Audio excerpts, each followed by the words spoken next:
So if you're tired of carrying it all, if you're tired of trying to figure out what only God can figure out, hear me. It's time to let go. It's time to rest.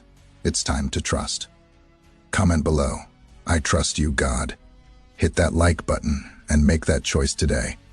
Not tomorrow, not next week, today.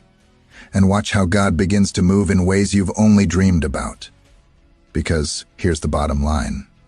When God takes over your situation, nothing stays the same. Things shift. Favor shows up, breakthrough happens, peace floods in, and your life, it starts to tell a story only He could write. So I'm asking you again, what's it going to be? Keep fighting alone? Or finally let the Creator of the universe fight for you? Comment, like, and start declaring, "God, I release this to you. You fight my battles. I rest in you."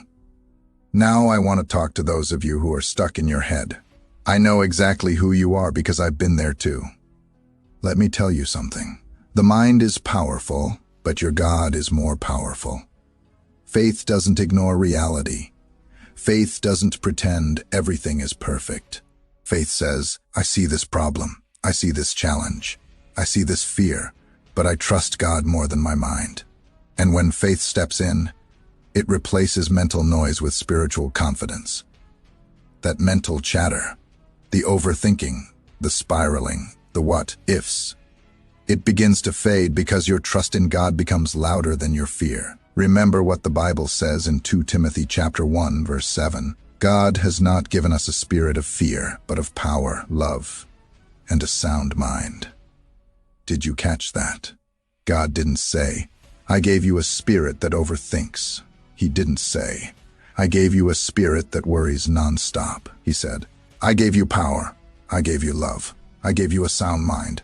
That means the anxiety, the fear, the looping thoughts, they're not from God. They're lies, distractions, and distractions don't get the final word. Here's the thing.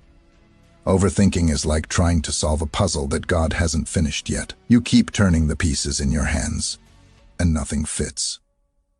And every time it doesn't fit, you panic, you stress, you spiral.